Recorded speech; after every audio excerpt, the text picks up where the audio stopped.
I got together with the woman who was going to become my wife, Tammy. I mean, I've known her since we were 8, and she was a friend of mine when I was a kid, and so we've known each other forever. But we got together seriously when we were in our late 20s, and she was really ready to have a family, like now.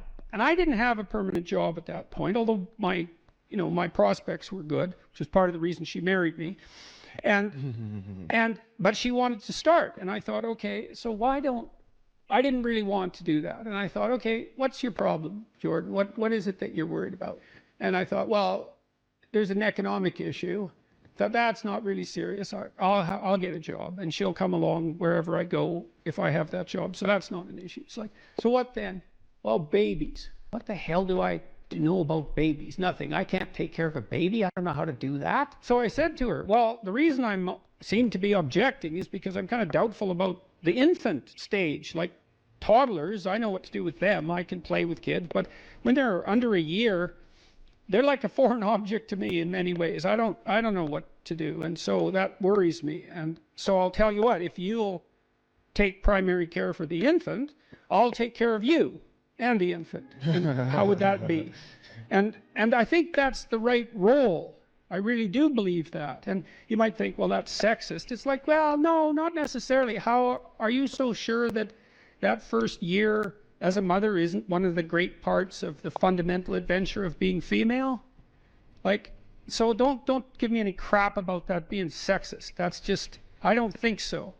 And so what I would do is watch my wife, and if she got tired, spell her off. And I did what I could to take care of the infant, but I knew that, she would take care of that while I stumbled around trying to learn how. And she did that. And that worked fine. And then, as the kids got older, I took more and more responsibility for them. And when my daughter was about 2.5, I think that's right, 1.5, we had our second child. And then I took care of Michaela, the older child, quite a lot after that, because Tammy, of course, was busy, especially that first year with the infant, with Julian. But that worked well. That was a good division of labor as far as I was concerned. And also my wife was very happy about that, because she loved to take care of infants. And that's characteristic of a lot of women, and even those that don't admit it. And it's too bad they don't admit it, because there's something wrong with that? Is there some? I saw this tweet the other day about this grandmother, mother of a mature daughter, and the daughter had announced that she was never going to have kids, and her mother said, oh, I think that's just great, you're gonna just live for you, and that's just wonderful, and I'm glad you can be so independent. And I thought, how could you possibly say something that stupid to your daughter? It's like, you don't want grandchildren? And you're so sure that she's just not ideologically addled about the fundamental realities and beauties and depth of life? It's like, how many things do? We have a career if we're lucky, or a job if we don't. If we're not, we have an intimate relationship, we have a family. That's life, man. You miss one of those, well, you can do it, but it's a big deal not to do that.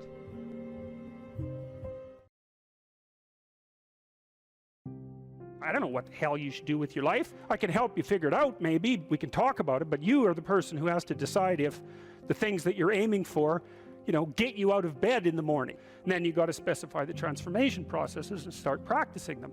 And you have to understand that you're going to be bad at it, but it doesn't matter, because bad's fine. Persistent is what you need to be. If you persist, with tiny improvements, if you persist, you win. It's direction that produces primary positive emotion. And so if you need positive emotion to move through life, which you do, because you can't even move without positive emotion, and also positive emotion is a good bulwark against terror and pain. If you need those things, then you need direction, you need a goal, you need a value structure. You let all that nonsense burn away. And you might say, well, I don't know what I should leave behind. And the answer to that is, that's a lie. All you have to do is ask yourself. You'll come up with a list instantly of 100 stupid things that you're doing that you could stop doing. Take on the consequences of error and learn from it, and then you win constantly, because even if something goes sideways, you think there's something to be derived from this. When you're in the world and something objects to you, something that matters objects to you, then in the entire unrealized world is in that thing that objects. It's all tangled up inside it. That's why it's the great dragon of chaos. It's everything that's outside of your conceptual structure. And what is that? It's everything that lurks outside of your walled city. And it's manifested itself like the snake in the garden. And the easiest thing to do is say, I'm not having anything to do with that. But the problem with that is, well, you get your C- and you don't do anything about it. Maybe you're a little bitter and more resentful, and your study habits get a little worse. So the next time you get like a D+, and then you collect a bunch of Fs, and then you stop going to school, and then you stop showering, right? Then you end up jumping off the bridge. And so that's how the dragon eats you when you don't pay attention to it. And so it's no bloody wonder that people avoid, you know. It's really no wonder that they avoid, because error messages contain within them the implicit world. Now the upside of that is, well, they contain within them the implicit world. And the world isn't all negative. And so maybe you get your C-, and that's actually the best gift you ever got, because somebody finally took you and went, whack, you know, clue in. And so you take that apart and you think, oh, I don't know how to write. I don't know how to think. I've never read anything in my life. My study habits are abysmal, you know, like maybe I'm working at 2% efficiency, which it's like, to find that out is so optimistic. I mean, if you're barely hanging in there, but you're only working at 2%, you might imagine what you could have as a life if you're working at like 50%. So the C- can be the best gift you ever had, and that's the gold that the dragon hoards. That's exactly what that means. That doesn't prove that you're stupid. Now it implies that you might be stupid, but it doesn't, right, really, it does, and that's why you don't want to look at it. Maybe it implies that you're lazy, or implies that you're ignorant, or like it implies all sorts of terrible, but you don't want to leap to that, and that's sort of the proclamation of innocence before guilt. You are the thing that is, and you're the thing that becomes, and you should put the thing that becomes at a higher place than the thing that is. That means you also have to allow yourself to shake off those things about you that you might be pathologically attached to, habits and people for that matter, ways of thinking, all of those things. You have to allow yourself to shake those off, and that's more like a burning. That's why the phoenix is the symbol that it is, right? It's old and it deteriorates, it bursts into flame, and then it's reborn. It's like, well, do you want to be reborn? It's like, that's not the question. The question is, do you want to burst into flame? And the answer to that generally is no, but that's the wrong answer. The right answer is you let all that nonsense burn away. And so then you look at the micro routines. It's okay, well, I got a C- in this course. Maybe I should study for that course 15 minutes more a day for the next 3 months. And then you ask yourself, do you think you could do that? No, I'm too useless. Okay, how about 15 minutes every second day? You think you could do that? You put it in your schedule, like 15 minutes every second day in the morning. And that's, well, you think, well, what's wrong with me? Well, I'm not very good at managing my study schedule. That's not quite down here at the behavioral level, but it's pretty close, because what you can take an action. You can open up your schedule and you can say, well, I'll mark 15 minutes aside. Then you can practice doing that. It's pretty low level in the hierarchy. It means, well, you're still not a horrible person. You just got to polish up your work ethic.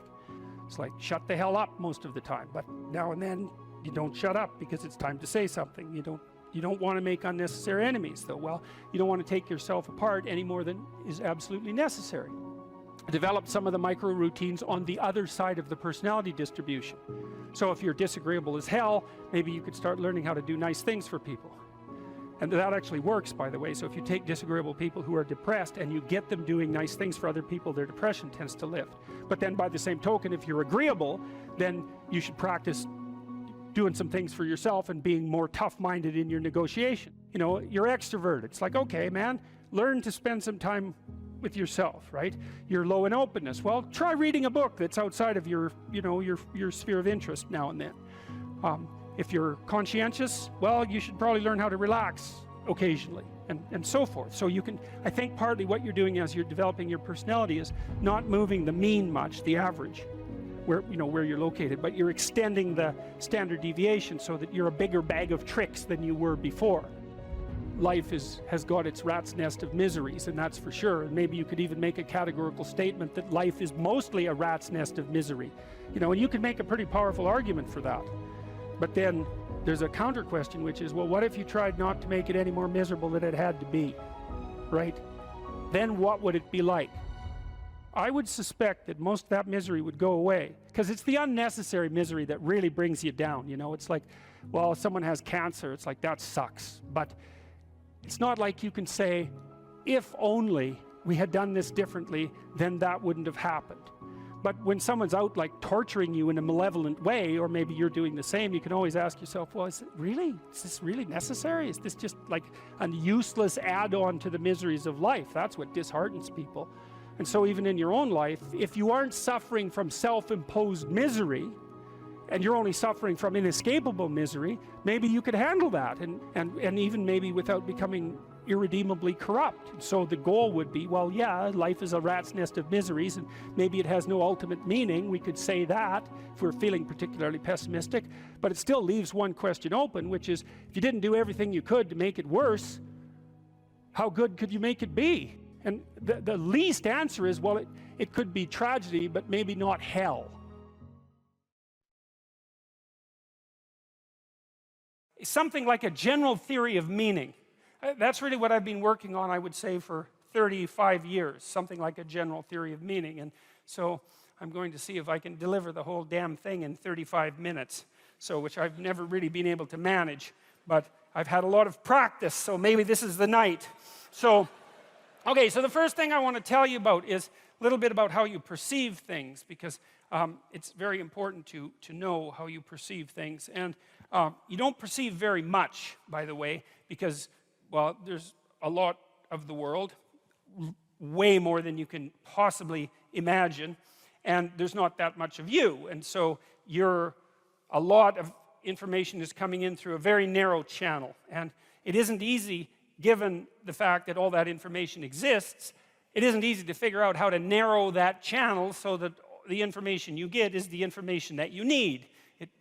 It's information you need that also gives you a grip on the world, right? It has to be practically useful, true and practically useful, something like that. It's a very, very, very, very difficult problem to solve. And a lot of it you don't even really solve, because you can't.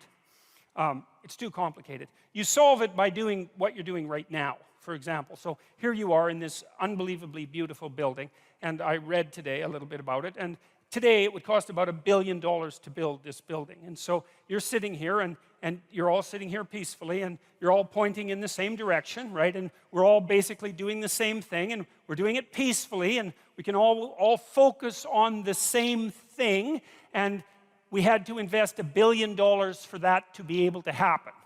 And so think about that, is that part of the way your society solved the problem of the complexity of the world for you was by investing $1 billion in what, how long did it take to construct this place? 15 years, something like that. Maybe it was longer.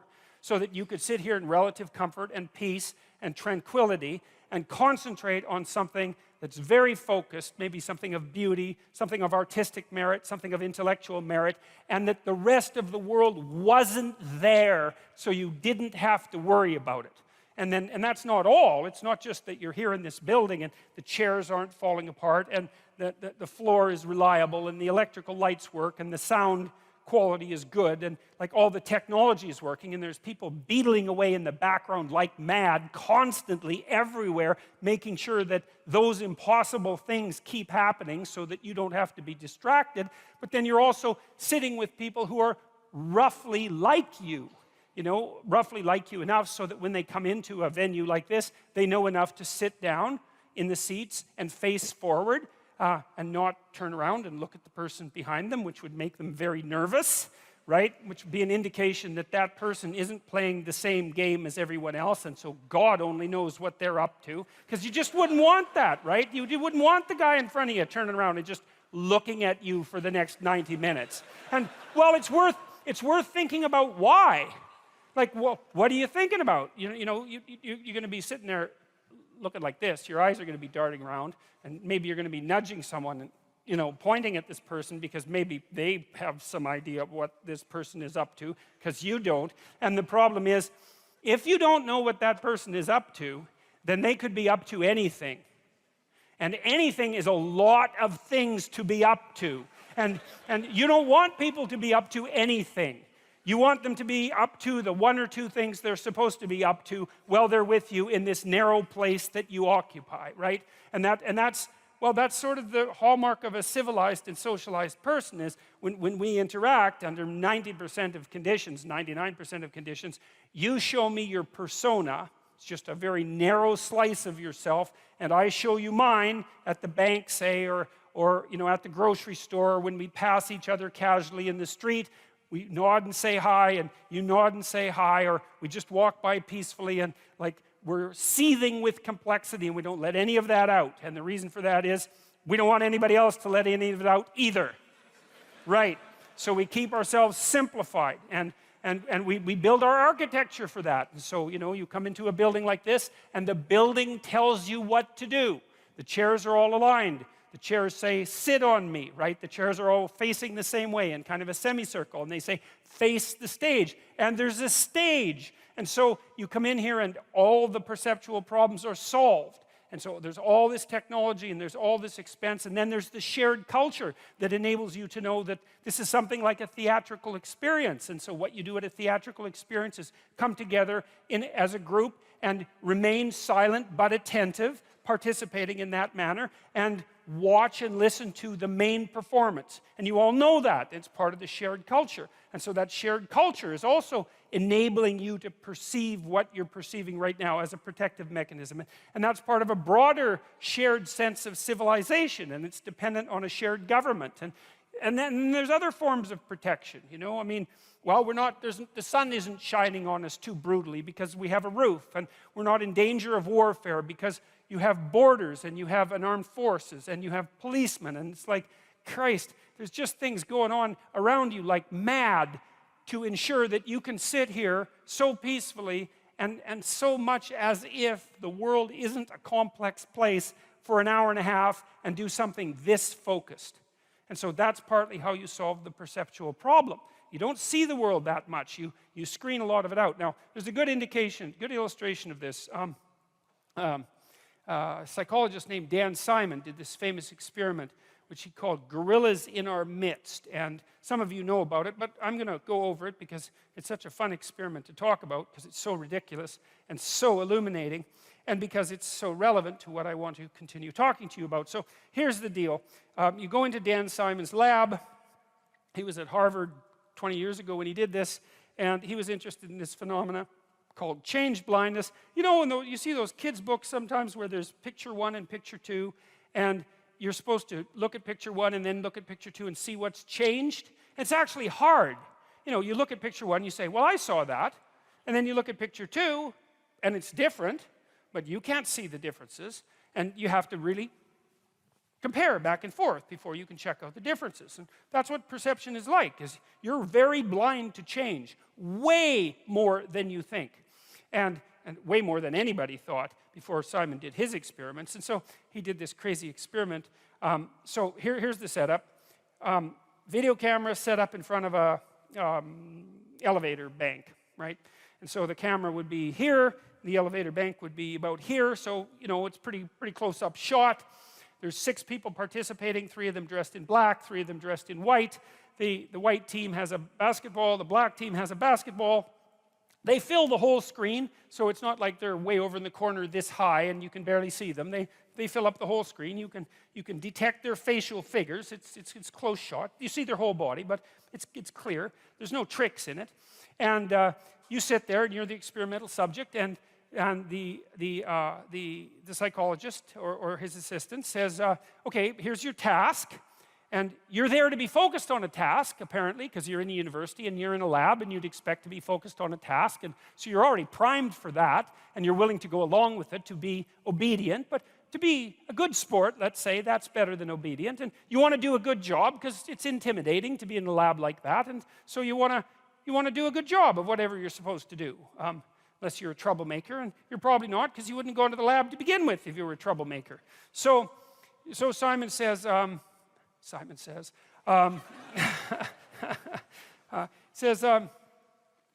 the number of times, like the white team is going to throw a basketball back and forth, variety of ways, for 3 minutes. Just count how many times they manage it, and they're going to bounce it and throw it directly and all that. And so the black team and the white team start to mill around on the video, and they're tossing the basketball back and forth, and you're watching the basketball very intently with the central part of your vision. Now, the central part of your vision is very high resolution. And you can tell this. It's pretty easy. I'll show you. I don't know. No, this probably won't work because I think the theater is too big to do it. But we could try it, I guess. So look at my finger. All right, but pay attention to my face. Now that's hard because usually when you pay attention to something, you look right at it. But I don't want you to do that. I want you to pay attention to my finger and look at my face. And what should happen, except perhaps for those of you who are quite a distance at the back, is that you'll notice that you actually can't see my facial features. So for example, if I look at even somebody in the third row, if I look directly at you, I can see your facial features fine. I can tell you have glasses. I can't tell if you're male or female. I can't distinguish you from the chair, and it has nothing to do with you. Right. But you don't have to move very far away from central vision before it becomes extremely low resolution. And so that's how your visual system is set up. High resolution in the middle, low resolution as you move towards the periphery, until like out here, I actually can't tell how many, I mean, I know how many fingers I have. Well, 5 if you include the thumb, but I can't see them.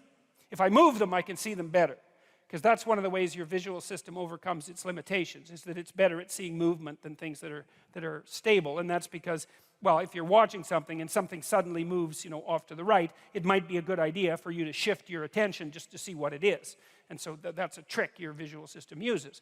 But mostly it's foveal vision, and it's a very, very small part of your visual field, and it's extremely heavily neurologically innervated in the visual cortex. A lot of cells are devoted to that tiny area in the middle of your vision to make it as high resolution as possible. And it might be nice.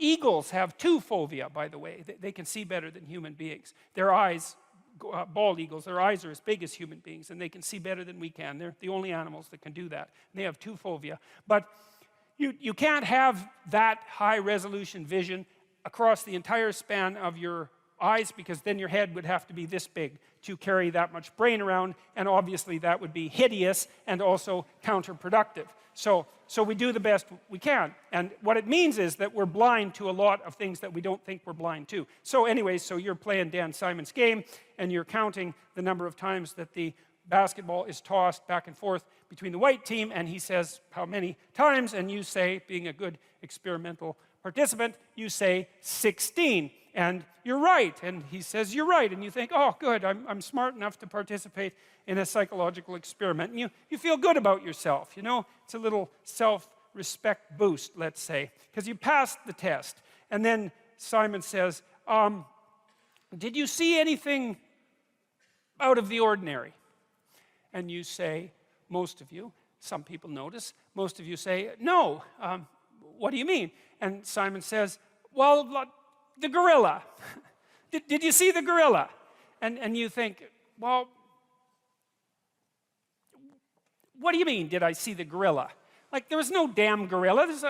I'd see a gorilla, right? If we're watching me on stage and a gorilla came out here, you'd see it. Maybe.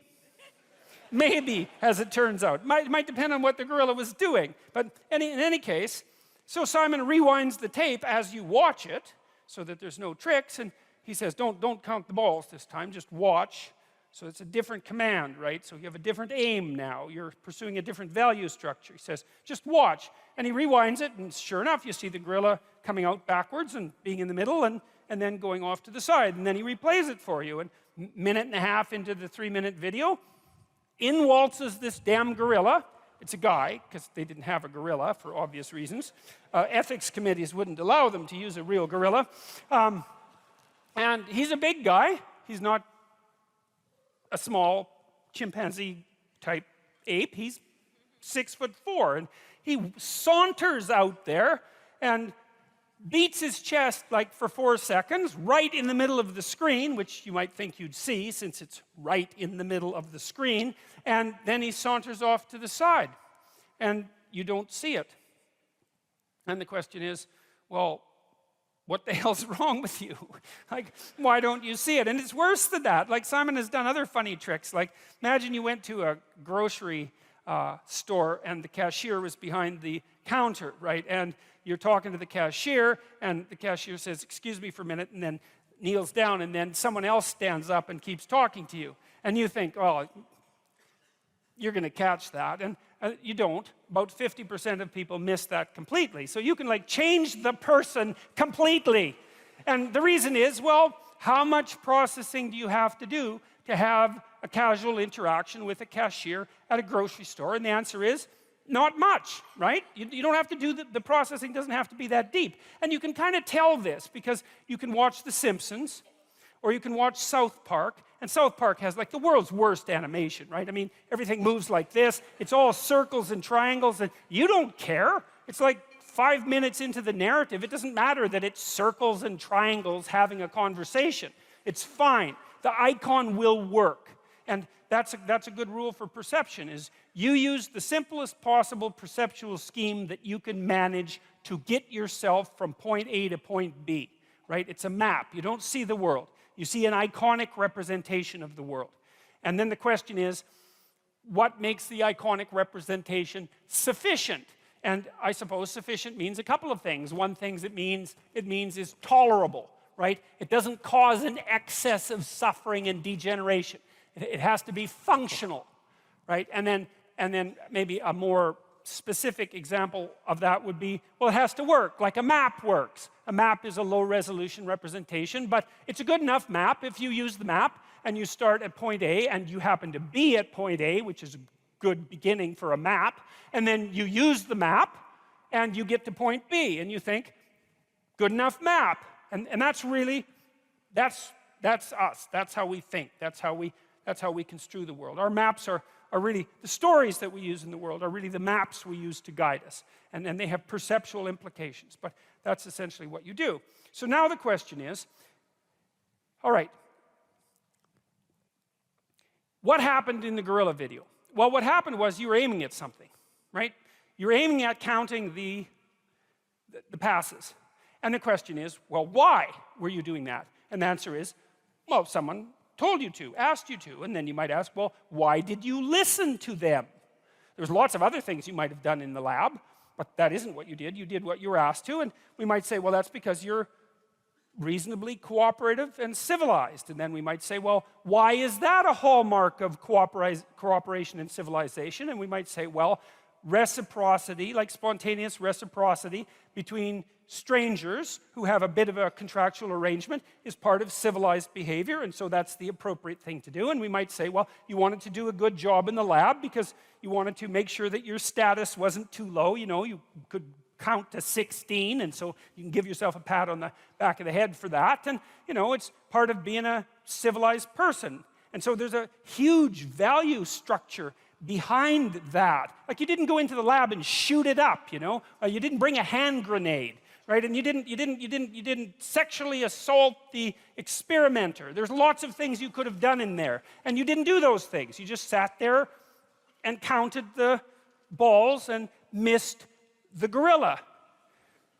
Okay, so, and there's complicated reasons for that. There are deep reasons for that. And so there are deep reasons for how you perceive things and why. Life has proximal meanings, right? There's the meaning that you experience when you're engaged in a piece of art, or when you're reading, or when you're engrossed in a movie or in a conversation. There's the meaning that emerges within your relationships with people that you cherish or are enthusiastic with. There's meanings of security and predictability. There's meanings of duty and responsibility and active engagement with your job and your career. There's meanings of aesthetic pleasure. Now, all of those have their value, and each of them has their place. And, you know, maybe there's a hierarchy of value there as well, so that some of those meanings are deeper than others. And then you might say, well, what characterized the deepest of all meanings? And it would be something like relationship with the transcendent, and that would establish a relationship between you and what's always been conceptualized as God, which is generally supposed to be something ineffable, right? It's not definable, but you might think about it as the central animating spirit of the age, or the value around which all other values are organized, or the wisdom of the ages, or the creative spirit that possesses you when you're inspired, or what grips you with enthusiasm at a sports event or at a musical event, all of those things. And we need a relationship with that. And we find our deepest meaning in that relationship. And if we don't find it, I think if we don't find it in something that's explicitly religious, then we tend to magnify something of lesser value, say something political, into that to fill the void. So yes, life has proximal meanings without God, without eternity, but at the ultimate level, something's lacking.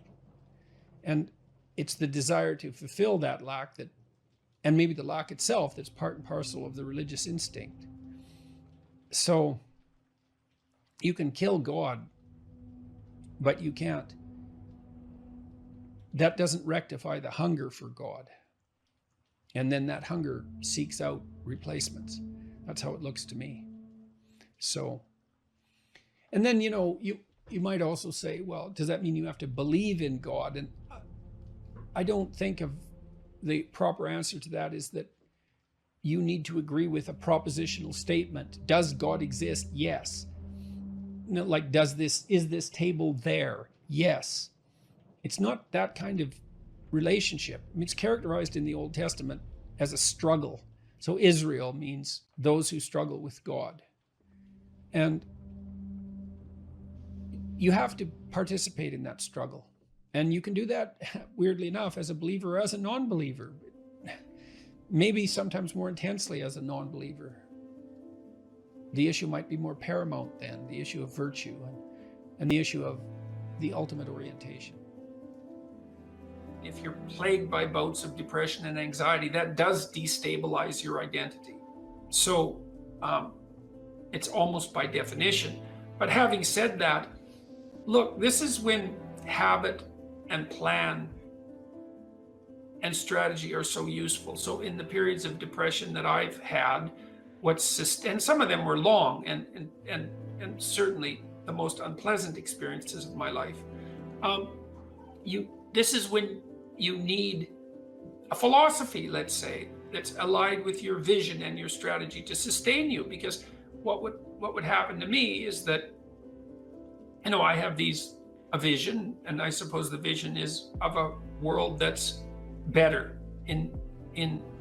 that's less likely to descend into ideological catastrophe, and where people are more responsible and more awake and more educated and healthier. All of that, a vision of a better world, a world that's less hellish at least, but also a better world, and some sense of what role I might play in that. And so that's very motivating. Like, it's a profound goal to try to make things better. And you can do that locally. You can do that for yourself. You can do that for your family. You can do that for the broader community. And all of that's worth it, man. It's worth making some sacrifices for. It's worth suffering for to some degree. And then you decompose that into the day-to-day and week-to-week strategies and actions that you're undertaking, the plans and the activities that you're putting forward to make that dream a reality, to realize it. And then when the depression and anxiety come along, you think, part of it with depression, it's just bloody endurance. It's like you get up and you work through the next hour, you try to stay on track, you try to implement your strategic plans to the best of your ability, and you hope and you pray that you'll get through it.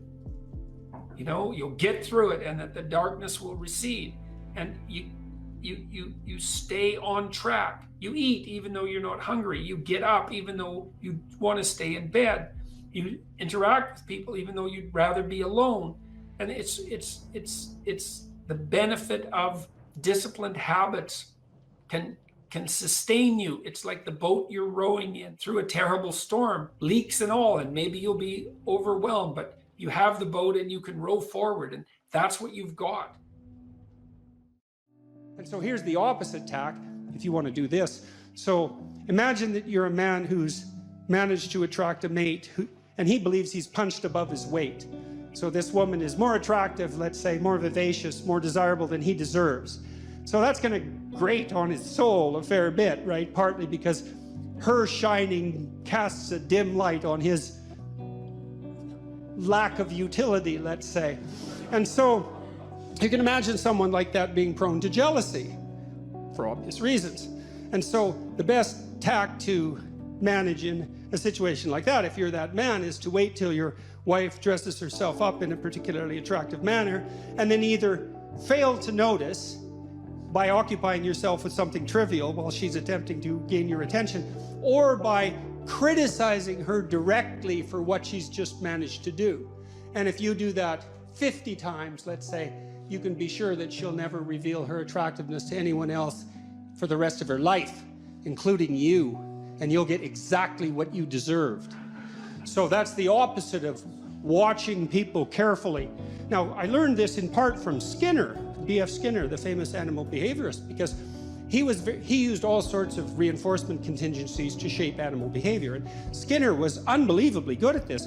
He trained pigeons in World War II to guide missiles by pecking at photographs. So they could map the photographs onto the missile trajectory, viewing the territory underneath, and peck accurately enough to guide the missile to its destination. That was discontinued as the technology for guided missiles developed, but Skinner could do that. And you know, we think pigeons, well, they're not that bright. It's like, they're smarter than you think, pigeons. That's why they can live in cities. That's not easy for a bird to pull off, you know. It's not their natural habitat.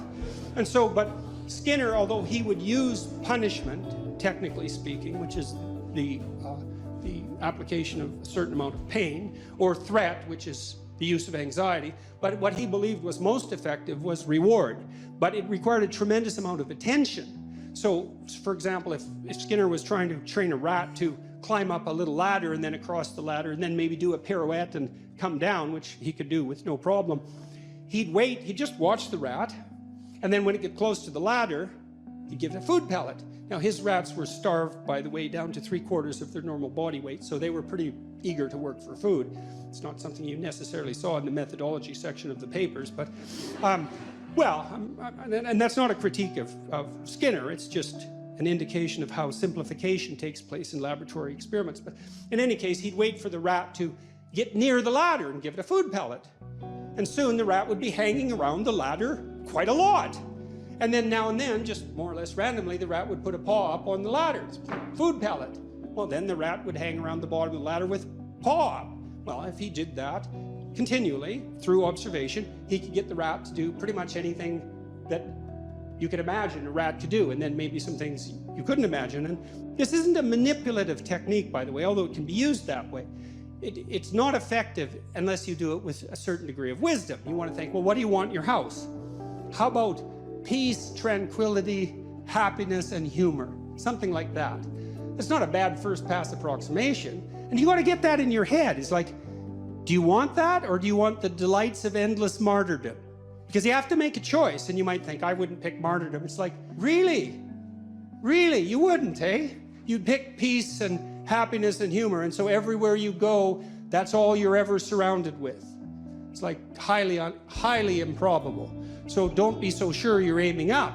But if you can orient yourself in that direction, and carefully, and knowing full well what the hellish alternative is, because you need to know that, then you can watch and see, well, when is this manifesting itself in the people around me?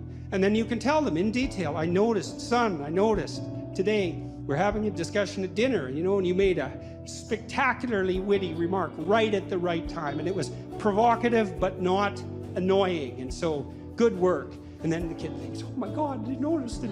And then he's like twice as funny the next day, and maybe not in some unbearable manner, and that really works. It really works. But like I said, you have to quell the envy that would otherwise beset you, and you have to want to aim up, and then you have to not be jealous of the other person's goodness, and you have to be extremely attentive. But man, as a transformation technique, even in extraordinarily difficult relationships, which goes back to your point, there isn't anything I know of that's more effective. What's my advice to young men seeking a woman for marriage and family? Yeah. Well, okay, fine. that's the same second question. That's pretty straightforward, man. I mean, you can't eliminate the necessity of being attracted to one another. That's important, and that's mysterious, you know. So for example, here's a funny thing. If you One of the things we know that attracts people to one another is bilateral symmetry. And so if you take men and you rank them by the symmetry of their faces, and then you give the asymmetrical men t-shirts to wear, clean t-shirts for a day, and the symmetrical men clean t-shirts to wear for a day, and then you give the t-shirts to women and you have them rate the odor, the women rate the odor of the symmetrical men as more attractive than the odor of the asymmetrical men. And there are other factors that determine sexual attractiveness that are based on biological factors that are that deeply embedded, in terms of smell, for example. So women also tend to not be sexually attracted to the scent of men who have, if I remember correctly, it's Rh factors that would make for potential trouble in childbirth. And often the reason that the women give for not preferring the scent of those men is that they smell too much like their brother, something like that. So there's weird, mysterious things that determine whether or not people are sexually and physically attracted to each other, and I think it's very important that that's part of a marital relationship. The next most important thing is trust, man. It's like there's no marriage that's successful without trust. You've got to tell each other the truth. And one of the reasons that Jung believed that marriage and an oath, and Carl Jung, as a bond was necessary, it's really wise. It's like, you know, telling the truth to someone is no simple thing, because there's a bunch of things about all of us that are terrible and weak and reprehensible and shameful and all of those things, and they kind of have to be brought out into the open and dealt with. And you're not going to tell the truth about yourself to someone who can run away screaming when you reveal who you are. And so the marriage bond is something like, okay, here's the deal. I'm going to handcuff myself to you, and you're going to handcuff yourself to me. And then we're going to tell each other the truth, and neither of us are going to get to run away. And so once we know the truth, then we're either going to live together in mutual torment, or we're going to try to deal with that truth and straighten ourselves out jointly. And that's going to make us more powerful and more resilient and more and deeper and wiser as we progress together through life. And I think that's absolutely brilliant, because if you leave a back door open, man, you're going to use it, that's for sure.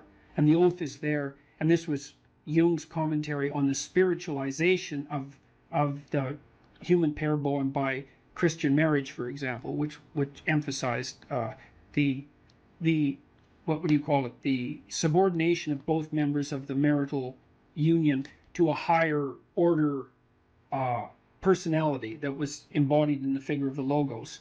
So the idea is that in the Christian marriage, for example, the man isn't the boss and the woman isn't the boss. The boss is the mutual personality composed by the seeking of truth in both of them, and that's conceptualized as their joint subjugation to the Logos. And that is absolutely dead on, man. It's like the ruler of your marital life should be your vow to tell each other the truth. Like in hard times during your life, when you've done something stupid and idiotic that might take you down, and you don't have anybody that you can turn to, you know, if you have a partner that you can trust, you can go say, hey, you know, I made a big financial mistake, man, and it's really torturing me, and I feel like a complete idiot, and it's really dangerous. And the person there is going to help you figure out what to do about it. And they're going to know that when they make a stupid mistake, and they're bloody well going to, that they can come and talk to you, and that you guys are going to work your way through it. And that's a big deal. And there's a couple of things our culture gets really wrong. And one is it devalues marriage. That's really a very bad idea, because marriage is like a third of your life, and maybe more. And kids are a third of your life. And your life outside of marriage and kids is a third of your life, you know, approximately speaking. And to miss any of that is a massive, massive mistake. Now, having said that, I will also say that for some people, missing one or more of those is necessary, because they have a reason. You know, maybe they're brilliantly creative artists and they need to devote themselves entirely to their career. or they're outstanding in some way, and so they can justify the sacrifice of one part of that triad of being to another part. But generally speaking, it's a very dangerous thing, and it shouldn't be done. And also, kids get an absolutely terrible rap, because kids are delightful if they're well behaved. One of the chapters in my new book is called "Don't Let Your Children Do Anything That Makes You Dislike Them." And you can do that, especially if you discuss it thoroughly with your spouse, the person that's helping you discipline the kids. And children are the best company because they're really enthusiastic about everything. They love doing new things. They really love you, so they're happy that you're around. All you have to do is make sure they're not too hot and they're not too cold and they've had something to eat and they're not too tired, and you don't expect them to stay engaged in something for longer than they can manage. Because we used to take our kids when they were little out to restaurants, for example, and they could sit there no problem and behave really nicely when they were 2 and 3, but they couldn't do it for more than about 45 minutes. You can't push your luck. But I also noticed with little kids is that they got antsy and unreasonable about 5 to 10 minutes before the adults did too. It's just the adults were too stupid to notice. The kids would notice right away. So back to marriage. Well, you look for someone that you're attracted to, that you love, and then you look for someone that you can bloody well trust. And then you tell them the truth. And that way maybe you can get through life and you can have someone to weave the rope of your being with, and together to make your joint rope stronger, and you can have some continuity in your narrative, and you can have children, and then you can have grandchildren, and like you can have a life, man. And there's nothing. You're so fortunate if you can manage that. And so, okay, so there's that one. So what's my advice to young men seeking a woman for marriage and family? Yeah, well, and also, marry someone you think would be a good mother and that has enough sense, generally speaking, to know that she wants children. Now, some women don't want children, and fair enough. And some women perhaps shouldn't have children. That's also possible. But the general rule of thumb is, especially once a woman's, in her mid-20s, if she doesn't know that she wants children or won't admit it, unless she has a viciously important reason, then she's not oriented properly psychologically. She doesn't know what's important in life. Now, that might also be the case with you, and it probably is, but as a rule of thumb, that's a really good one. I got together with the woman who was going to become my wife, Tammy. I mean, I've known her since we were 8, and she was a friend of mine when I was a kid, and so we've known each other forever. But we got together seriously when we were in our late 20s, and she was really ready to have a family, like now. And I didn't have a permanent job at that point, although my prospects were good, which was part of the reason she married me. But she wanted to start, and I thought, okay, so I didn't really want to do that. And I thought, okay, what's your problem, Jordan? What is it that you're worried about? And I thought, well, there's an economic issue. That's not really serious. I'll get a job, and she'll come along wherever I go if I have that job. So that's not an issue. It's like, so what then? Well, babies. What the hell do I know about babies? Nothing. I can't take care of a baby. I don't know how to do that. So I said to her, well, the reason I seem to be objecting is because I'm kind of doubtful about the infant stage. Like toddlers, I know what to do with them. I can play with kids. But when they're under a year, they're like a foreign object to me in many ways. I don't know what to do. And so that worries me. And so I'll tell you what, if you'll take primary care for the infant, I'll take care of you and the infant. And how would that be? And I think that's the right role. I really do believe that. And you might think, well, that's sexist. It's like, well, no, not necessarily. How are you so sure that that first year as a mother isn't one of the great parts of the fundamental adventure of being female? Like, so don't give me any crap about that being sexist. That's just, I don't think so. And so what I would do is watch my wife, and if she got tired, spell her off. And I did what I could to take care of the infant, but I knew that, she would take care of that while I stumbled around trying to learn how. And she did that. And that worked fine. And then, as the kids got older, I took more and more responsibility for them. And when my daughter was about 2.5, I think that's right, 1.5, we had our second child. And then I took care of Michaela, the older child, quite a lot after that, because Tammy, of course, was busy, especially that first year with the infant, with Julian. But that worked well. That was a good division of labor as far as I was concerned. And also my wife was very happy about that because she loved to take care of infants. And that's characteristic of a lot of women, you know, and even those that don't admit it. And it's too bad they don't admit it, because what, there's something wrong with that? Is there some? I saw this tweet the other day about this grandmother, mother of a, you know, a mature daughter, and the daughter had announced that she was never going to have kids, and her mother said, "Oh, I think that's just great. You know, you're gonna just live for you, and that's just wonderful. And I'm glad you can be so independent." And I thought, how could you possibly say something that stupid to your daughter? It's like, you don't want grandchildren, and you're so sure that she's just not ideologically addled about the fundamental realities and beauties and depth of life. It's like, how many things do? We have a career if we're lucky, or a job if we don't. If we're not, we have an intimate relationship, we have a family. That's life, man. You miss one of those, it's, well, you can do it, but it's a big deal not to do that.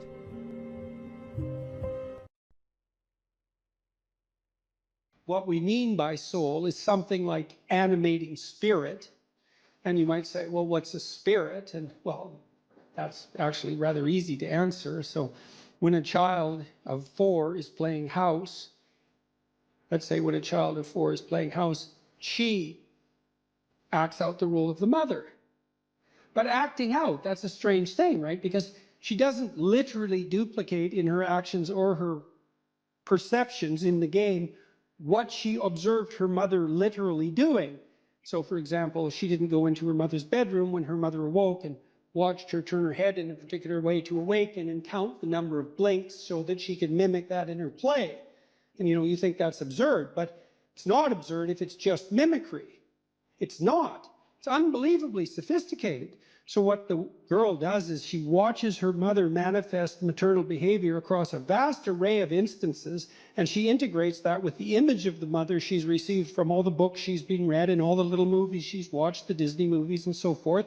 And she abstracts out the animating principle of the maternal, and then she embodies that in play, and usually with a little boy, and that's practice for what's going to come later. It's unbelievably sophisticated, and she's embodying a spirit, and the spirit there is the abstraction of the central animating principle from multiple embodiments of its manifestation. And if you think children can't do that, well, then you don't know anything about children, because they do that all the time in their pretend play, which is a necessary precursor to healthy psychological development. And so part of what we refer to as the soul is the presence of that spirit, or maybe even the capacity of embodying such spirits. And it's very difficult to know how deep that goes. You know, I had a vision at one point of all the men in my life who've been particularly influential in a benevolent way. You know, and you think, well, just the mere notion of the idea that there could be a benevolent way that would unite the acts of benevolence across a series of men, that's all comprehensible to you. You take that as a matter of course when you say that there are such things as good men, and you can identify them, right? Something stable about whatever is good across multiple manifestations of incarnation, let's say. And I saw that transform into the Father person of the Trinity as the embodiment of that benevolent spirit. Now, I don't have any idea what that means metaphysically, because who does? But that spirit manifesting itself within is certainly part of what we refer to when we talk about the soul. And you can see that shine through people. I mean, it's part of what gives someone charisma. It's part of what elicits the instinct to imitate in you. You know, and you see that even in simple things. When you see a remarkable athlete do something incredibly athletic to put the soccer ball, the football ball through the net, to score the goal, and everybody leaps to their feet in celebration of that, well, that's a celebration of the divine capacity to hit the target dead on. And it grips you at such a low level, way down inside your soul, that you're compelled to your feet to cheer, and you don't even know what you're doing. But you enjoy it, that's for sure. And that enjoyment is also a sign of the depth and utility of that response. You see this in all the things that people do that are, you know, so-called popular entertainment. It's unbelievably sophisticated. the soul is participating in that in the fullest extent. And, you know, you can say, well, there's no use for the religious, there's no necessary use for the religious terminology. It's like, well, until you come up with a better word, there's plenty of use for it, because it's a very complex and deep phenomena. And to, you know, just cast it into the realm of superstition in some casual manner it's just not helpful. Not in any possible, it's not helpful scientifically, it's not helpful ethically, it's not helpful existentially. Try treating someone for a while as if they don't have a soul. Just really, I mean it, just, you know, treat them like a deterministic machine, if that's your belief. Really act it out. You'll be like the most hated person in town in about 15 minutes. Well, I mean, what do you make of practical evidence like that? I mean, you interact with people as if they're free souls capable of choosing between good and evil. That's what you do all the time. And maybe you can addle yourself out of that by some ridiculous rationalist ideology, but that just means you're kind of a gabbling fool, and it's just going to make you trip over things you don't even notice in all of your social interactions. I don't care how you think philosophically or ideologically, you bloody well know that what I just said is true.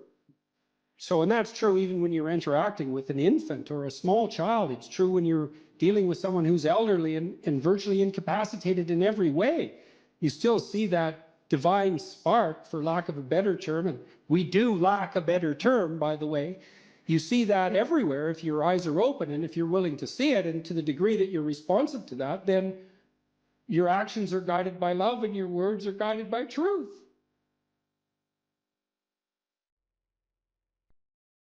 The hallmark of true sovereignty is the willingness of the elite, let's say the talented, the productive, the blessed, the gifted, to justify the unequal division of talent by serving to ameliorate the catastrophic suffering of the dispossessed. Now, Nietzsche warned about that, right? He thought that Christianity would devolve in some sense into the woke nightmare that it has devolved into. But I think he failed to give the devil his entire due. And the notion that the highest is the highest because it voluntarily serves the lowest, that's a deadly idea. And I don't think it's an ideological idea at all. I think it's an idea that removes the paradox of human existence. And so there's that, but then there's another insistence in both Judaism and Christianity, and I'm not saying it's limited to those doctrines, by the way, that the way to deal with suffering is not to avoid it or to circumvent it with a shallow hedonism, but to face it intensely, head on, and voluntarily in its full manifestation. And so one of the things I've realized about the Passion story, which Jung regarded as an archetypal tragedy, and in some sense a limit case, right? A story so tragic that you cannot write a more tragic story. Right. Is that it drags the observer, and so that's all of us in Christendom, through the entire catastrophe of human existence, right? So it confronts you with the mob that's after you, that you are also part of. It confronts you with moral relativism in the shape of Pontius Pilate. It confronts you with the oppression of the totalitarian state of foreigners, let's say, in the guise of Rome. It confronts you with the betrayal of your best friend. It confronts you with the willingness of the crowd to punish the virtuous and free the criminal. And that's the story of Barabbas and Christ. And Pajot told me the other day, Jonathan Pajot, that an alternative name for Barabbas was Jesus. And that what the crowd did was pick the political revolutionary over the spiritual leader. And that's perfect. And then it confronts you with the reality that we all face our own mortality, and too early. And the fact that sometimes the innocent and virtuous are punished. And so and then of course there's the horrible, tragic, torturous death, all of that.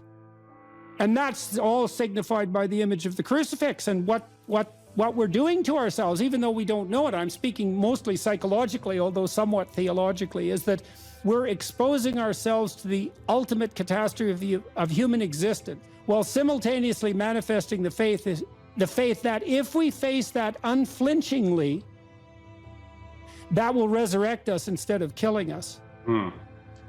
That's quite powerful. It's something, man. It's something. It's something I've been puzzling out for, well, a long time, but particularly for the last 6 months. I'm going to write about that in my new book. And when I talk to my audiences about that, you know, and I would especially say this has an impact, again, on demoralized young men, and say, look, we don't know the limits to the expansion of your personality if you're willing to face things without deception. And that's a variant of that radical honesty we were already talking about. Don't live by lies. Well, life is rife with injustice, atrocity, and suffering. And so what do you do with that? Do you avoid it? There's good physiological evidence, by the way, that if you take two groups of people and you subject one group to a stressor involuntarily, and you get the other group to take on the stressor voluntarily, that the pattern of psychophysiological response is entirely different. It's entirely different emotionally, motivationally, and in terms of the damage it does. And so the involuntary imposition of a threat is stressful and damaging, but the voluntary acceptance of a threat is invigorating and revivifying. Now, it would be nice if we could be optimistic, and I think, again, the problem with being optimistic is that it's naive. So then the question is there an optimism that's not naive? And I think there is. And the optimism that's not naive is in just a visualization of how strong people can be. So one of the things that I tell people, I told my students in my class in Maps of Meaning, here's a goal. You want to be the person at the funeral of your father that everyone can rely on. How would that be? You want to be the person who's broken and useless and adding to the misery in the corner. And look, I'm not making light of people's grief. You know, I understand grief. But who do you want to be when there's a crisis? Right? Do you want to be the person that everyone can turn to for strength? It's like, why the hell not? Why not that as a goal? That'd be a good goal, because then if there's a crisis, and there will be, it won't be such a bloody crisis, because there'll be someone there that can deal with it. You know, so when I went and talked to these people at the funeral home, I envisioned that. I thought, okay, well, this is something you have to contend with if you're going to be alive and adult. You have to contend with death and suffering, and you have to be ready for it. And you have to be there for the person, because that's all they're going to have. And so there's a goal, man. And in this time of nihilism, you know, it's what's the point of life? People ask, and they're taught that at universities. What's the point of life? Everything's interpretation. Humanity's a cancer on the planet. You know? Well, how about no? How about not that? How about that there's something to us? So, vision. Well, how do you develop a vision? Well, you might want to think about how would you like your life to be? So we could make this practical. We say, this is how you bring heaven down to earth. That's to make the abstract practical. And that's always very useful. That's the differentiation of Jacob's ladder, by the way. That's the axis mundi, the central point of the world. It's like, well, what do you want?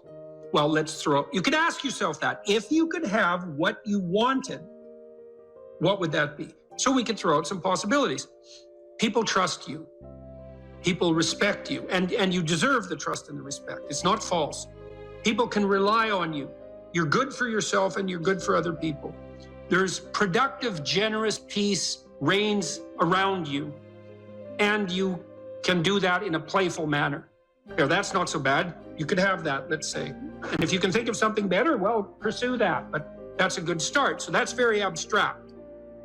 And so now you have to think, well, how might you conduct yourself in order for that to occur?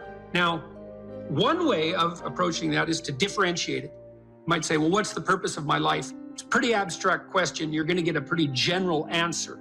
Now, I could say, well, it's to be willing to adopt this spirit of challenge in relationship to life's vicissitudes. But it's still pretty abstract. So, well, yeah, but how do I go about doing that? Well, you have to differentiate it.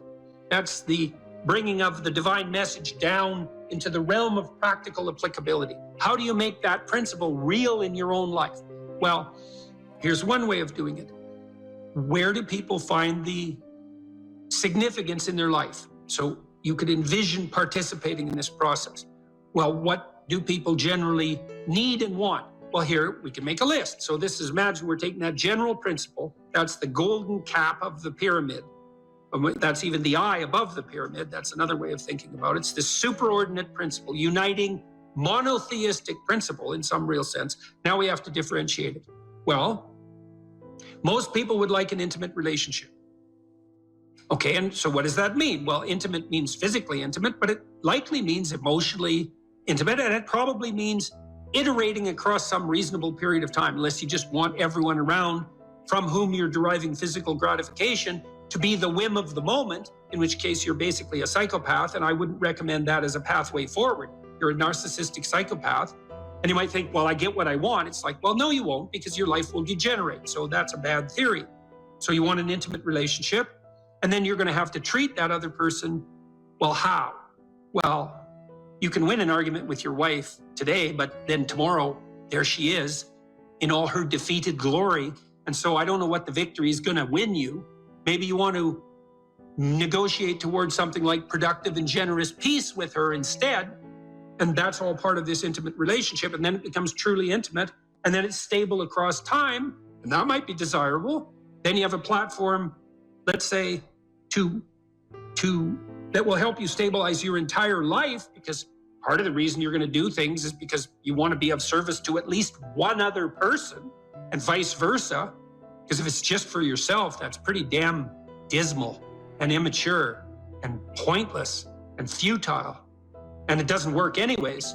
So you've got at least someone else you can serve in this mutually sustaining manner. So most people want an intimate relationship. You know, and they'll settle for second-rate derivations thereof, but still what they want. Fine. Probably want something approximating a family, and even if you're not going to have kids, and I think that's a very bad idea, by the way, not to have kids. Well, you have your parents and your siblings, and if you don't have them, you have your extended family. You might want to stabilize and fortify your relationships with them, because why not? No, why not make peace with your father and your mother and your siblings if you can? And then you get to practice making peace, and then you have a family. That seems okay. And then you probably want some friends, so you could have a vision for your friendships. And what sort of people do you want around you? Well, I can tell you at a minimum, you want people you can tell bad news to, who are on your side during the times of bad news, who don't engage in competitive martyrdom with you. And you want people you can tell good news to, because they'll celebrate what you have to celebrate, and then you can do that mutually.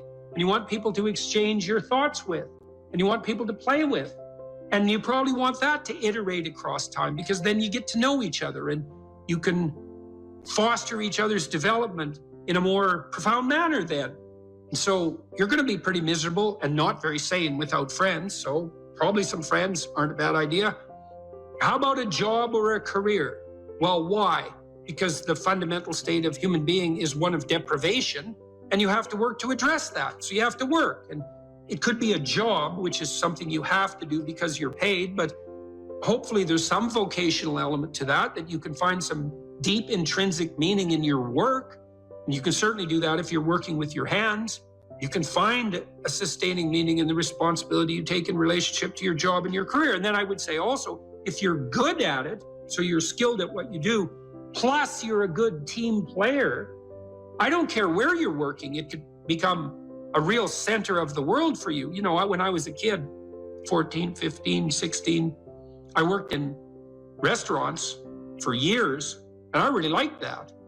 And that's a very complicated thing to do, to work in a restaurant. I was just a dishwasher and then a cook. As I moved up the ladder, let's say, and I learned to cook and I learned to clean and I learned to be hospitable and I learned to work in a complex, dynamic environment, because a restaurant is exactly that. And, you know, I got along with the people I worked with, and I came to work on time and I did my bloody job and I tried to do it right. And so most of the people who were my superiors, so to speak, were happy with me. They wanted me to be there and I wanted to be there. You know, it was still a pain when I was a kid sometimes to have to go to work when my friends were out, you know, drinking beer at the local river. And I might have wanted to do that instead. But fundamentally, immersing myself in that environment was positive in every sort of way and made me more responsible and mature. And I enjoyed it a lot. Many of the best memories I have from my adolescence in particular are the times I spent working in the restaurants that I worked in. And you can do that in a masterful manner. You know, there are great restaurants where you walk in and everything's perfect. It's so hospitable. Everyone is treating everyone else extremely well. The food is of immense quality. Like, that's a paradisal place. And you can work to make that. I don't care where you're working, you can work to make that happen. You can treat the people around you right. You can treat your customers right. You can shed your bitterness and your resentment. You can take on the lowly status of your beginner job as if it's also a field of unlimited opportunity, which it is if you can get your head around it. And then that can be part of the vision of your life. And then you can think about that job or career as something that unfolds and develops across time too. And if you make a commitment where you are locally, I don't care where it is, your opportunities are just going to multiply like mad.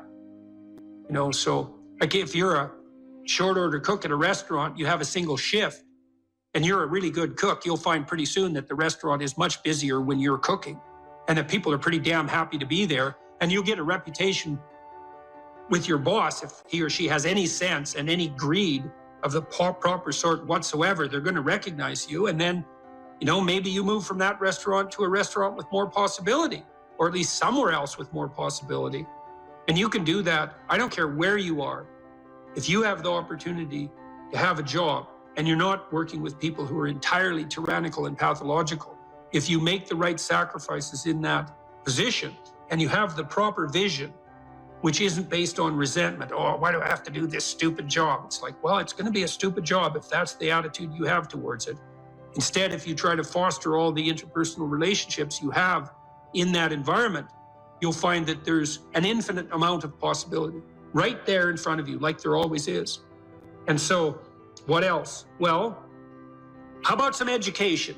You know, you're probably not as informed as you might be, and probably something interests you. It's like, well, why don't you delve into that a bit more and make something more of yourself? Educate yourself to the limits of your intelligence and make a plan for that. And you can do that formally, or you can do it informally. You can do it by reading. There's many great books, and they're not expensive. In fact, the greater the book, the less it costs, weirdly enough. And so you can just do that. You can make a plan. I want to read a book a month, or a book every 6 months, or a book a day. I don't care. Or I want to listen to a podcast a week, or something like that. It's like, expand yourself a bit. Have a plan to be educated. What else? What should you do with your time outside of work? Well, play a good game, right? Maybe you want to do something creative. If you're high in openness, that's probably what you want to do. Maybe you want to take on some civic responsibility and duty. That's what you might do if you're conscientious. Maybe you want to care for someone if you're agreeable. Or maybe you want a new domain for your ambition if you're more disagreeable. Maybe you want to work to make your family more secure. That would be a good way of constraining your trait neuroticism. Maybe you want to expand your social engagements. You're extroverted. It's like, fine, those are good things to do with your time outside of work. They're all matched to your temperament. You can mix and match and do a bunch of those things at once. You know, I used to talk to my students at the U of T and say, well, how much time, by your own definition, how much time do you waste a day? And the median, which is the most typical amount of time wasted, was always about 8 hours. It's like, oh, you waste half your awake time. And you wonder why things aren't going for you that well in your life. You can just do the economic calculations. Well, let's say you're worth $25 an hour, all things considered. Maybe you can't find a job that would pay you that much, but that doesn't mean your time is only worth what you could attain in a given job, because everything you do now echoes into the future. And so let's say it's $25 an hour just for the sake of mathematical computation. Well, that's $200 a day. It's $1,400 a week. It's $5,600 a month.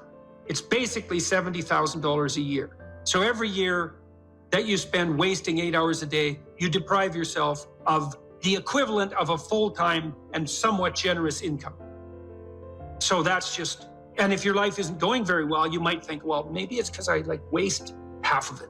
That there could be some relationship between those things. Then you might ask yourself, well, what would happen if I wasted none of it, like zero? And you might say, well, how difficult is life? Well, it's ultimately difficult. It's like, yeah, well, it is.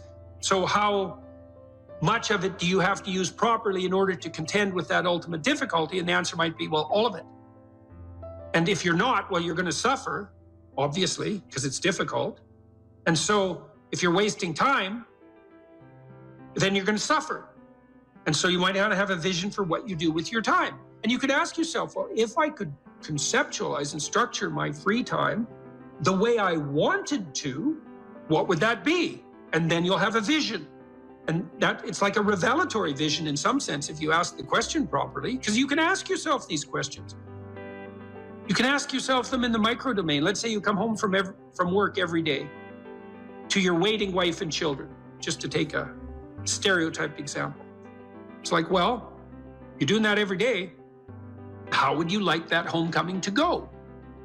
If you could have it the way you wanted it to be, it's like, what would you like your wife, how would you like your wife to welcome you when you returned home? And then you could sit down and talk to her. It's like, I come home every day. That's every day. That's like 15 minutes of every day. That's an hour a week. It's 50 hours a year. It's 1 work week. It's 2% of my life. It's like, how do I want to be welcomed when I come home? And your wife might say, well, how do I want you to welcome me when you come home? You might think, yeah, well, maybe we could get both of those right together. And then we could be welcomed in a way that was really good for both of us. What would that look like? Well, you know, I'm tired when I get home. And she might say, well, I'm tired too, because I've been taking care of the kids all day. And he might say, well, I don't want to hear about every problem that happened at home the second I get in. And she might say, well, I don't want to hear about all your problems at work right away either. It's like, okay, but we do need to talk through the problems. It's like, yeah, that would be helpful. So, you know, when I come home, why don't I say, honey, I'm home, and why don't you come and give me a hug? And why don't we notice for a moment that we're happy to be together, which is why we got married to begin with, and we could appreciate the fact that we're together, and then maybe we could have something to eat, and we can figure out how to arrange that. And then maybe we could sit for 15 minutes and talk about what happened during the day. And that could be our routine. It's like, well, what do you think of that? Well, here's how I'd modify it. It's like, okay, let's modify it that way. Well, then we'll implement it and see how it works. And then it's like 2% of your life fixed. You do that 50 times, which isn't that many times. It's 100% of your life is fixed. And then when it's fixed, you can even make it better. And doing that 50 times is just not that much. And lots of things iterate, right? You do the same thing every day. You get those things you do every day right, man, you're on the way to having your life together. That's the ritualization of time and space in some real sense. And the application of what's essentially a religious attitude to all the elements of your life that you might otherwise regard as mundane. Oh my God, I have to do the same thing every day. It's like, hey, that's your life, man. The things you do every day. Get those things right. If you're hungry, it's not a deterministic drive. It's a subpersonality that has a goal, and then it has a bunch of action patterns that are going to work in reference to that goal. It has a bunch of perceptions that suit that goal, and it organizes your emotional responses around that goal. And so to think about it as a personality is it's a much more intelligent way to look at it. One of the things about Skinner's rats, you know, Skinner could get rats to do almost everything, and he would reward them with food. And so he had a simple rat model, but his rats were starved down to 75% of their normal body weight. So not only were they not social, gregarious rats like rats are, because they were isolated, they were genetically altered from wild rats, but they also weren't as complex as a real rat because they were starving.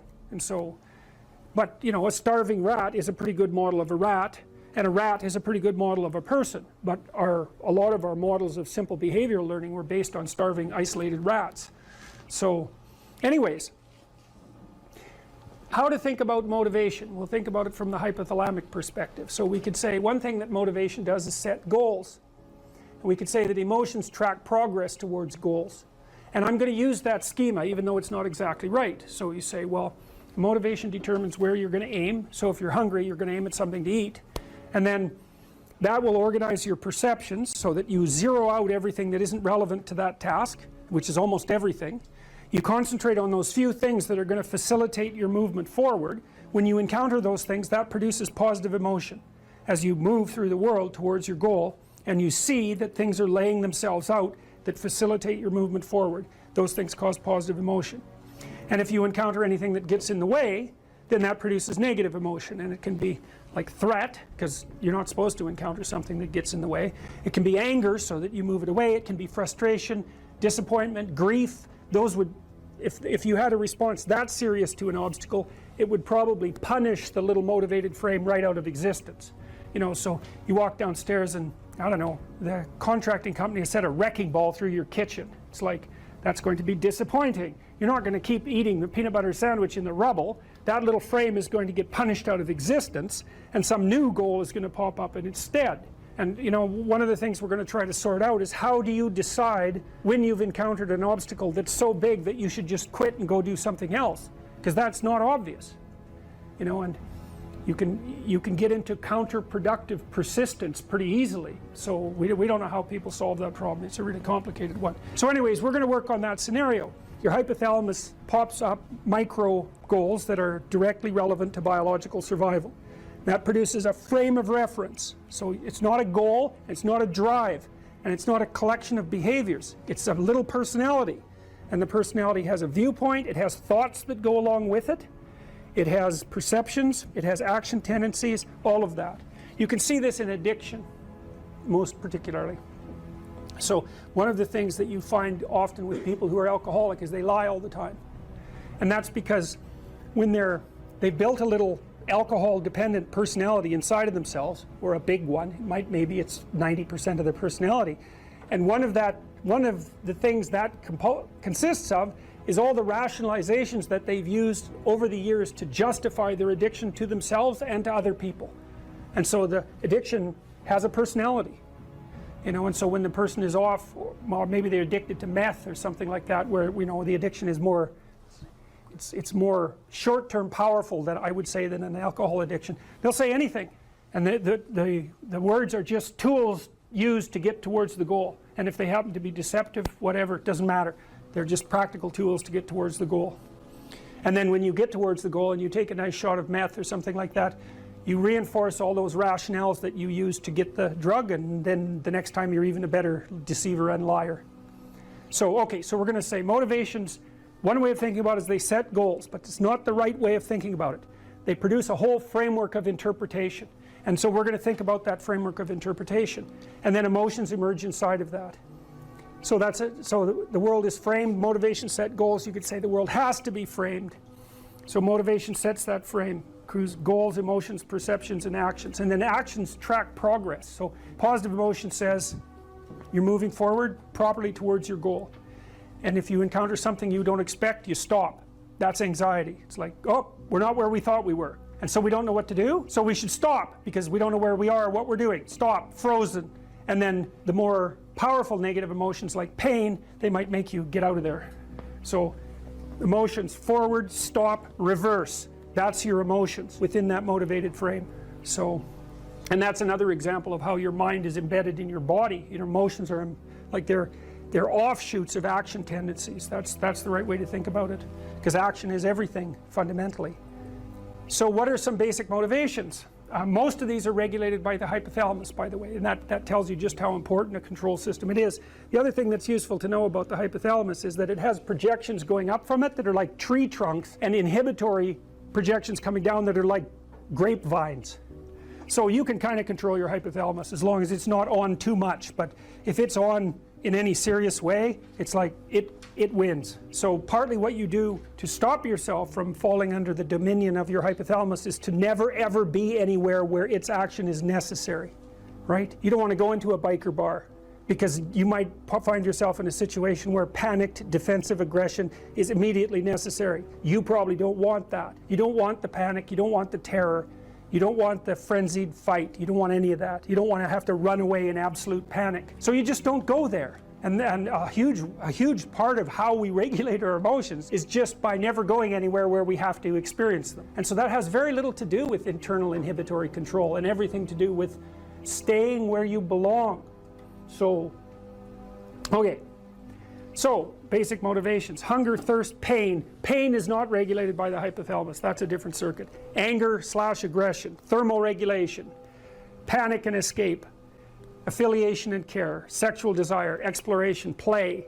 And you can kind of break those in. You can kind of break those into the classic Darwinian categories too and say, well, there's a set of motivations that go along with self-maintenance. That'd be your survival, ingestive and defensive. See, I've sort of coded them there. So the self-maintenance, there's an ingestive set of basic motivations that go with self-maintenance. You say that's hunger, thirst. There's a set of defensive motivations: pain, anger, thermal regulation, panic, and escape. And then there's motivations that are associated with reproduction, affiliation, care, and sexual desire. And then I'd put exploration and play sort of outside of that. I would say because those two things serve both of these approximately equally. Is there room for jealousy and insecurity in a relationship? Is there a healthy amount of jealousy that people should have in a relationship? Or does jealousy and insecurity only cause more suffering and pain in a relationship? Well, I think there's a reasonable amount of proprietary interest, let's say. I mean, in a classic monogamous relationship, a marriage, there's sexual fidelity as a crucial element of that. And maybe you'll make an arrangement that differs from that, but it's not easy to chart uncharted territory like that. I mean, if you want to have an adventure like that with a partner, a monogamous adventure that also includes sexual exploration, well, maybe you can pull it off, but I doubt it. It's really complicated. Yeah. Let's say you're not having sexual exploration with other people and you're telling each other the truth and you're being honest. Is there room to be jealous or insecure in that relationship? Or does jealousy typically cause more harm than it does, spice and good, I guess? I think jealousy probably causes more trouble than good, but that doesn't mean that there's something wrong with the proprietary interest. Mm-hmm. Should you care if your partner pays undue attention to someone of the opposite sex they find attractive? Well, probably you should care. You might even say something about it. They might even be happy about that, right? Because it indicates that you noticed and that it matters to you. Now, I think it shades into jealousy when it's harmless interactions. It's interactions that would be regarded as harmless by a third-party observer, let's say. Mm-hmm. I know that's a very difficult line to draw, that are being magnified as a consequence of insecurity on the part of the observer. Or there's envy, where your partner is attracting attention, status, success, any of those things, and you're jealous of that. That's not helpful. You should be pleased. The optimal situation is for you to be pleased when your partner is successful. I don't think competitive couples, I don't think competition between people who are in a monogamous relationship is useful, particularly. It's not zero-sum competition. Yeah. I mean, you can compete in a game-like sense. Right. Fun, fun, playful competition, but not. Yeah, but not existential competition. You're on the same team. That's the point. Right. And if one of you is feeling left behind for one reason or another, it's time to throw that out on the table and say, look, I'm playing second fiddle here far too often. What can we do about that? Well, it looks like you need it.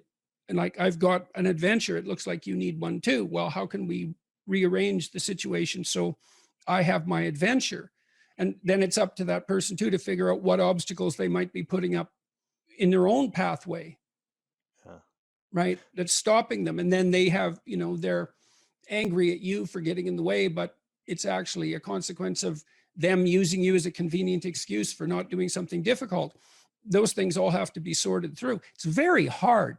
Yeah. Like, these conversations are extremely difficult. It's no wonder people avoid them. I also think people are not taught to negotiate. Oh man. At all. And that's a real shame. First of all, you figure out what you want. This is what I want. Then you tell the person, then you strategize with them so that you can get what you want and they can get what they want, and you both know what that is, and away you go together. And that usually comes out, it's usually obscured and hidden and comes out awkwardly and difficulty and with difficulty if it comes out at all. And people fool themselves into thinking that it's okay what they're doing. I'm sacrificing myself for the children, and that's okay. I'm sacrificing myself for my husband's career, and that's okay.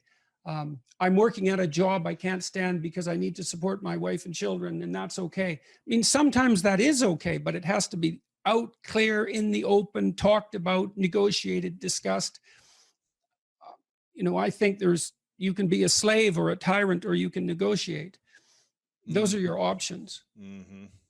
And we default to slavery and tyranny because that doesn't require any cognitive effort. And then we pretend that everything's all right. And then it blows up in our faces and we end up divorced. Right. So we got to learn how to negotiate. Yeah. Yeah, well, and then you have to notice that there are things that you want, right? And you have to tell yourself what those are. And then you have to let the other person know. And then they can deprive you of them because they actually know who you are. And so that's a big risk. But if you do lay it out and negotiate it, then you have two people working in the same direction, and they each bring their different viewpoints to bear on the problem, and sometimes that'll save you, that additional cognitive complexity you have because there's two of you instead of one. It can make you much more effective. What happens when we feel like our partner is depriving us of what we want? If it's not, infidelity or something of the likes of being with other people, but something else that we want in our life, a goal. Well, sexually, that happens all the time. Right. Because people, generally speaking, men would like to have sex more frequently than women. So that's a sticking point in many relationships. But forget that for the moment. We might just as well say that the probability that one partner and the other partner are going to have exactly the same level of sexual interest, say with regards to frequency, is quite low. So there's going to be friction there. So what do? Well, you negotiate about it. It's like, well, I'd like to have sex 15 times a week. Well, I'd like to have sex once a week. Right. Okay, well, the logical meeting point there would be in the middle. But then that has to be planned out. And you also have to say exactly what you mean. Well, exactly what do you mean by sex? Because there's all sorts of variations of sex, ranging from just intimate closeness to full-fledged sexual activity of various sorts. And the various sorts matter too. And these are painful discussions often. It's very funny in some sense that people will do and desire things that they won't talk about, right? They'll engage in the act, but they won't engage in the negotiation. And they won't admit what they want. Why is it so hard for us to admit what we want? We're ashamed of it. That's easy with sex. Sex and shame regulates sex. People say, well, you shouldn't be ashamed of sex. It's like, well, really? Really? No, that's a stupid theory. We arrest people who expose themselves in public. Why? Well, because we don't want people masturbating in public. We assume they should be ashamed enough not to do that. Shame regulates sexual behavior. So we're embarrassed about our desires. And, naively, you'd think, well, you can just shed that. Well, first of all, no, you can't. And second of all, it isn't obvious at all that you should. What you might be able to do is to determine how to play out your sexual life in the confines of your relationship in a manner that neither of you do find shameful. But that's just think how hard that is. Like, you think, well, that's what I want. It's like, but then you think about how unlikely that is and how difficult it would be to attain it. You could say that if that ever happens to you in your life once, you're lucky, that it's perfect. Now, I think that's pessimistic because I believe that solutions to that problem can be negotiated, but it's not. It's what everyone wants, but it's an extraordinarily difficult thing to bring about. So let's say you want the ideal romantic evening. Well, okay, what are you going to do about it? Are you going to put yourself in reasonable physical shape? So you're attractive? Mm-hmm. Are you going to make a playlist and put some time into it? Are you going to buy some candles? Are you going to buy something nice to wear? Are you going to wear it? Are you going to dare to wear it? That might be true for you and for your partner.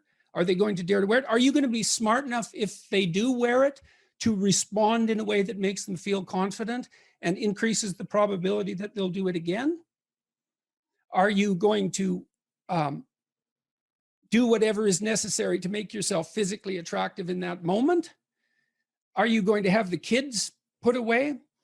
Have you got the day-to-day aggravations with each other that are dragging you down and making you resentful under control, so that you actually do want to give your partner some pleasure? Like, these things are very hard, Yeah. but they're not impossible. And they're worth it. But it's not surprising that people don't do it. And then the next, then there's the shame part too, as well. Okay, just exactly what is permissible or desirable, and when when are your kinks counterproductive? Exactly. We certainly can't have that discussion as a culture.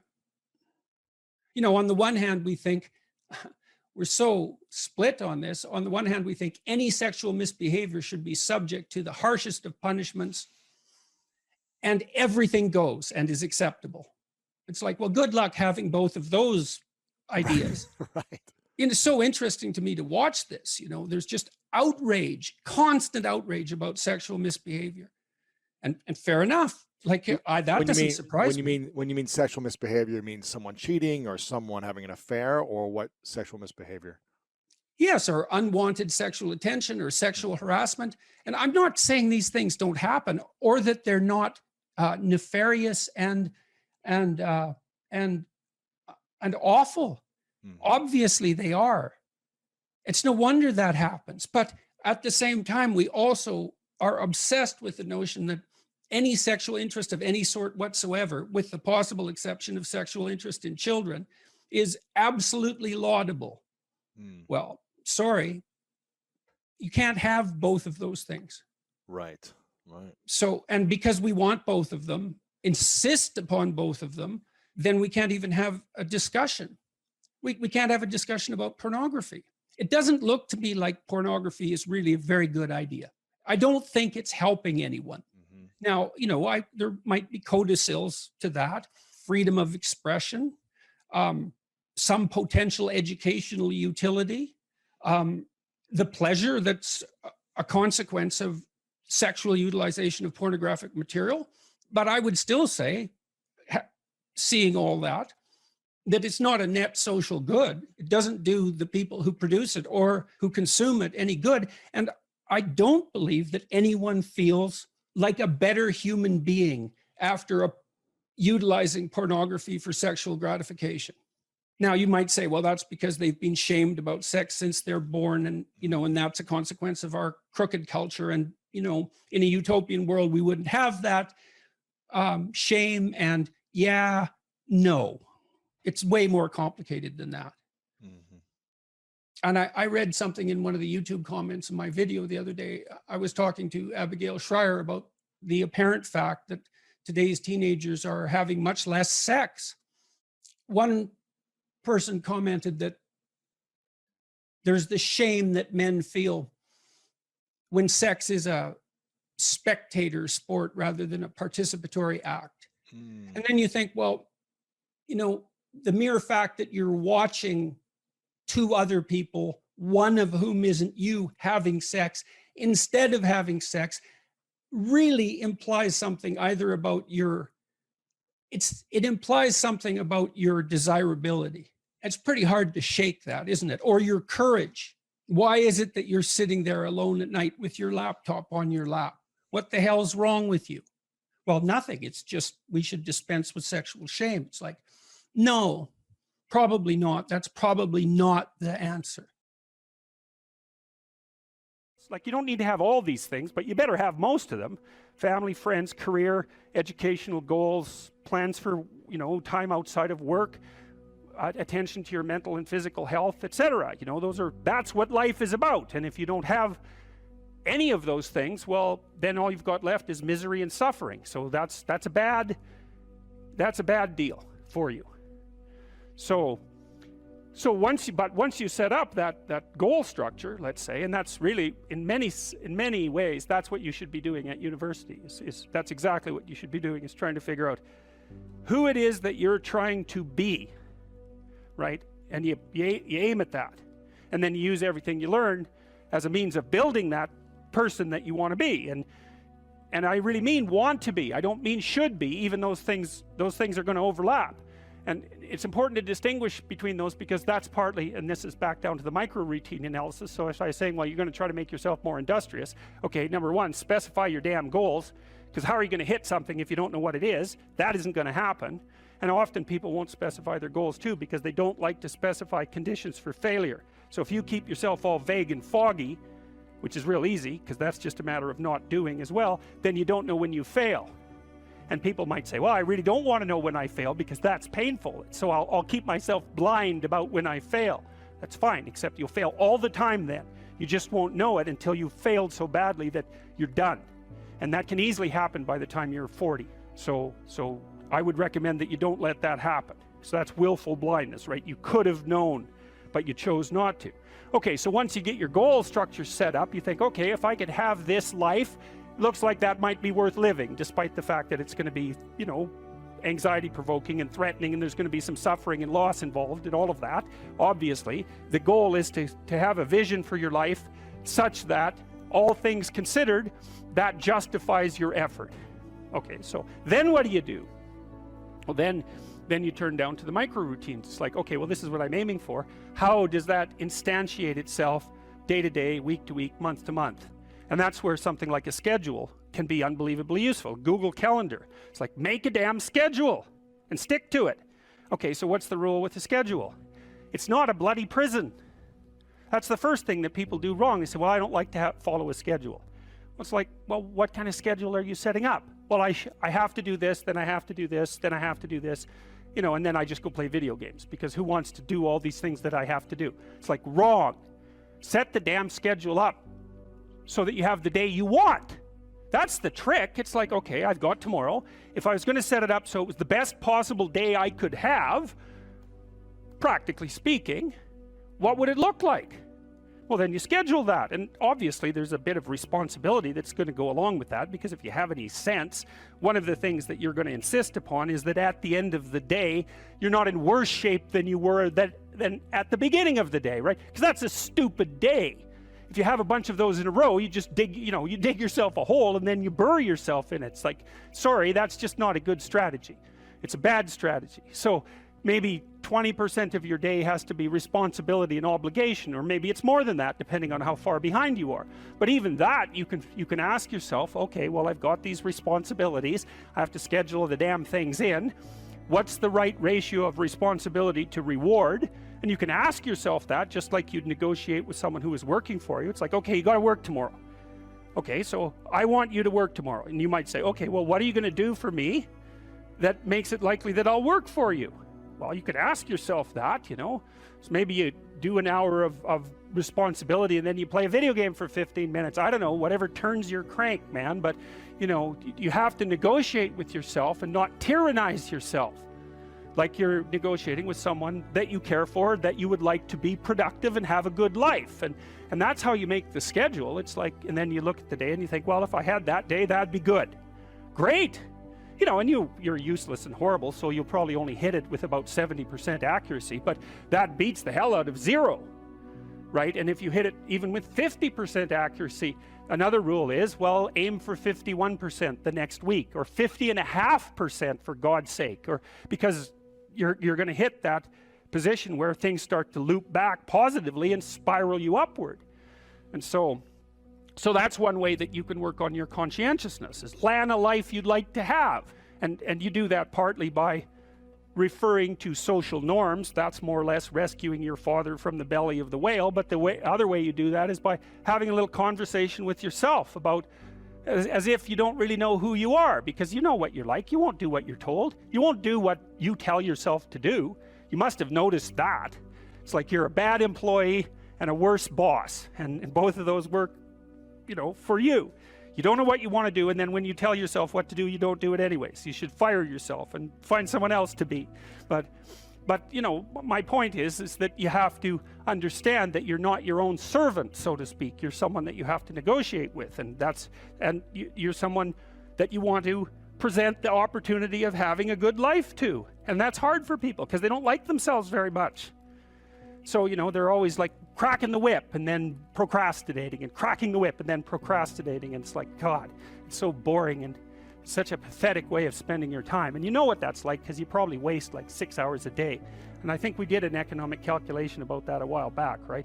Your time's probably worth $50 an hour, something like that. I mean, you're not getting paid that now, but you're young, and so this is investment time, and what you do now is going to multiply its effects in the future.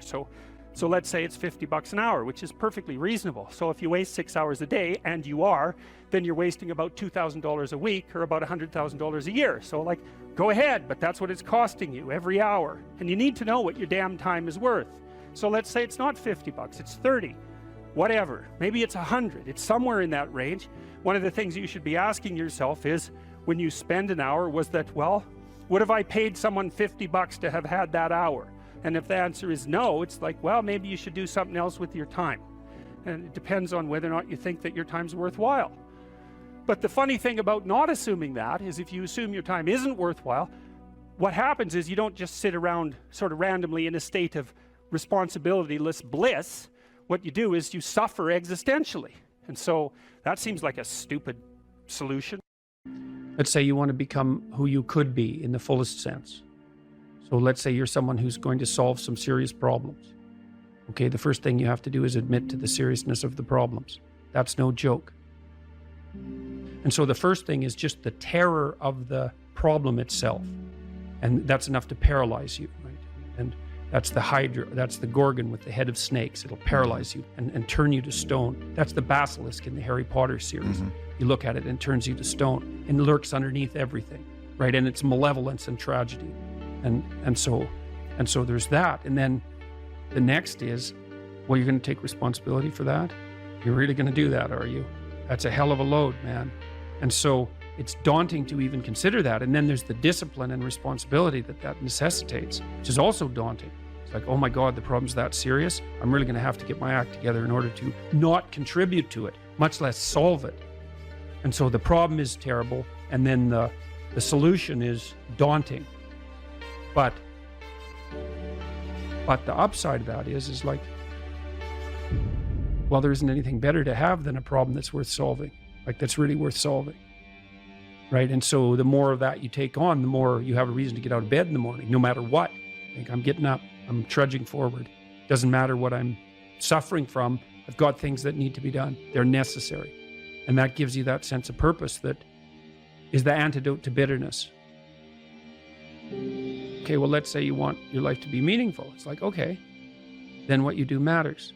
It actually matters. Or how starting to clean up the room changed their life. That's quite fun because it's something I always tell people to do instead of going out and protesting. Jesus, I just can't stand that. Cleaning up the room? Yeah. Meaning? Well, my sense is that if you want to change the world, you start from yourself and work outward, because you build your competence that way. It's like, I don't know how you can go out and protest the structure of the entire economic system if you can't keep your room organized. Well, I made a video call, which was called Message to Millennials, where it was called How to Change the World Properly. A bit of on the pretentious side, I suppose, but I was trying to produce something that was a counterposition to this idea that what you should do is go out and fix up other people. You know, that's just not right. And there's a New Testament line about that, something about, you know, not worrying too much about the log in your neighbor's eye, or about the speck in your neighbor's eye when you have a log in your eye. What would the world be like if people stopped avoiding the things they knew they should do?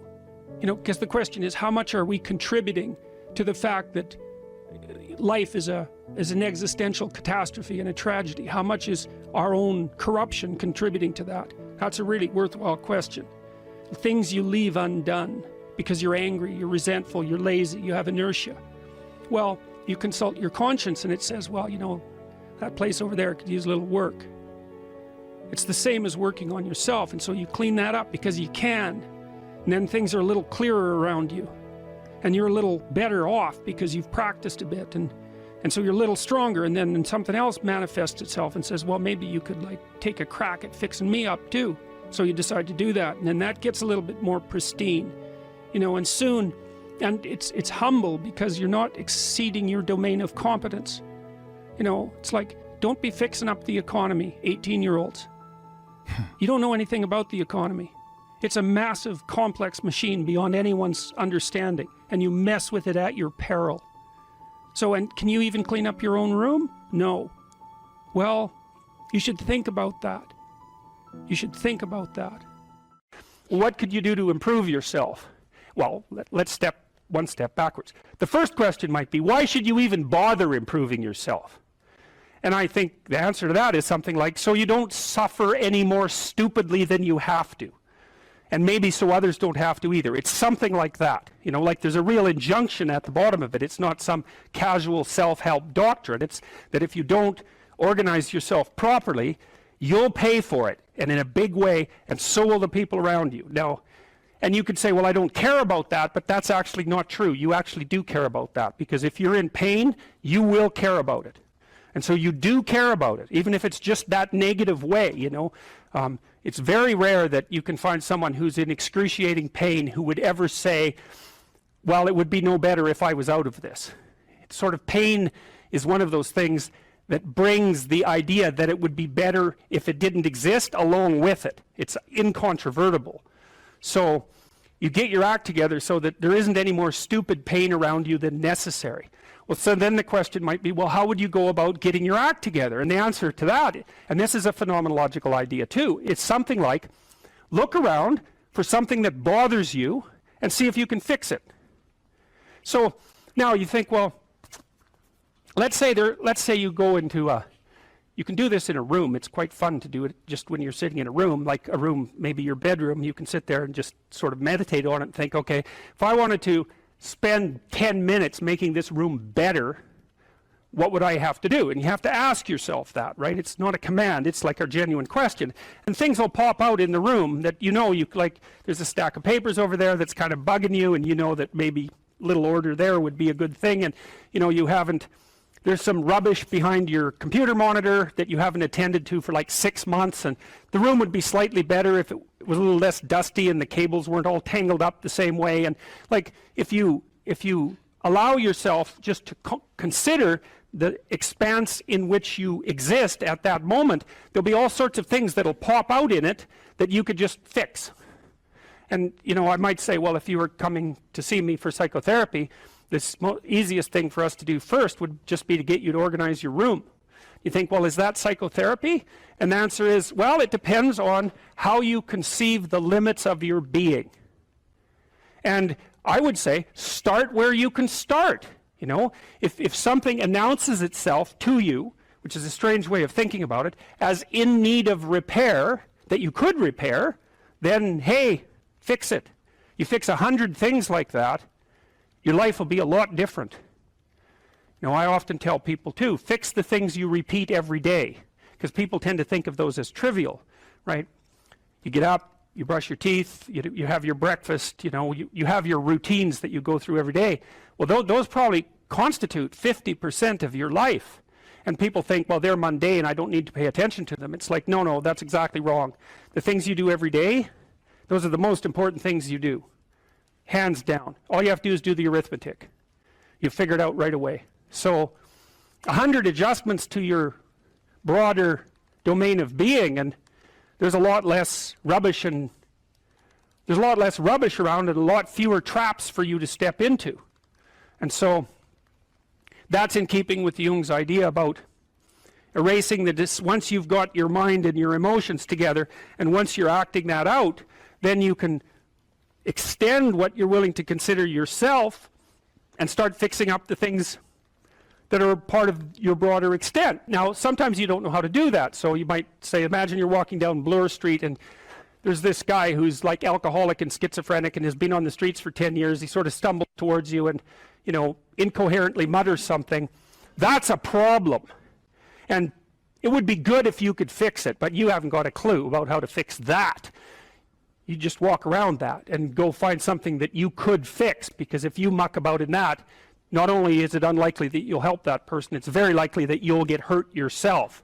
So, you know, just because while you're experiencing things announce themselves as in need of repair doesn't mean that it's you right then and there that should repair them. You have to have some humility. You know, you don't walk up to a helicopter that isn't working and just start tinkering away with it. You have to stay within your domain of competence. But most of the time, if people look at their lives, you know, it's a very interesting thing to do. I like the idea of the room, because you can do that at the drop of a hat. You know, you go back to where you live and sit down and think, okay, I'm going to make this place better for half an hour. What should I do?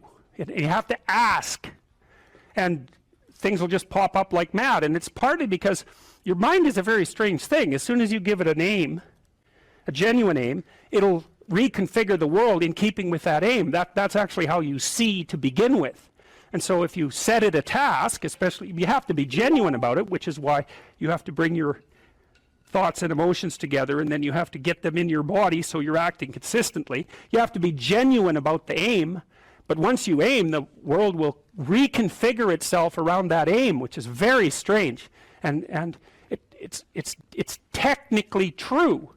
You know, the best example of that, you have all seen this video where you watch the basketballs being tossed back and forth between members of the white team versus the black team, and while you're doing that, a gorilla walks up into the middle of the video and you don't see it. It's like, you know, if you thought about that experiment for about 5 years, that would be about the right amount of time to spend thinking about it, because what it shows you is that you see what you aim at.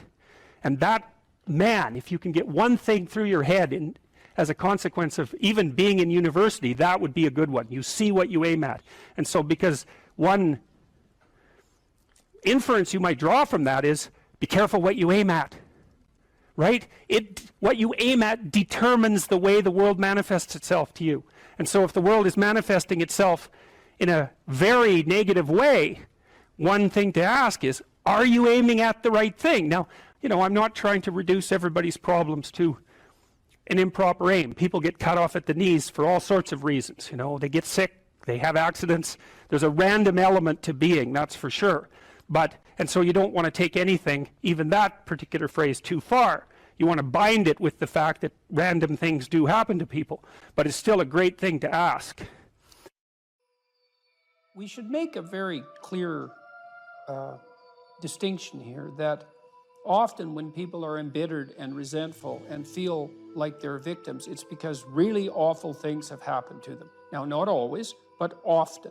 And so then the question is, well, if you're in a situation and something really awful is happened to you or has happened to you, then, well, why shouldn't you feel like a victim? And is there a better alternative? And part of what you were trying to lay out in this part of the book is what those better alternatives are. So part of looking for that hero is to find out from someone else's example. In your case, it was your mother, but these other sources that you described, of people who were in a sort of hell, in an undeniable sense, but who chose in a very real way to make it as good as it could possibly be given the circumstances. And so they had to turn to sources of power, let's say, and strength and fortitude and resilience that weren't, in some sense, obviously associated with the catastrophe. I mean, in your mother's case, it's a pretty tragic situation. She's a young mother, she has young kids, now she has breast cancer, and she fights a losing battle over a period of 5 years. That's pretty bad. And then you have to ask yourself, given that that's obviously pretty bad, how is it even possible that someone could handle that with not only grace and courage, but the kind of grace and courage that leaves their children with an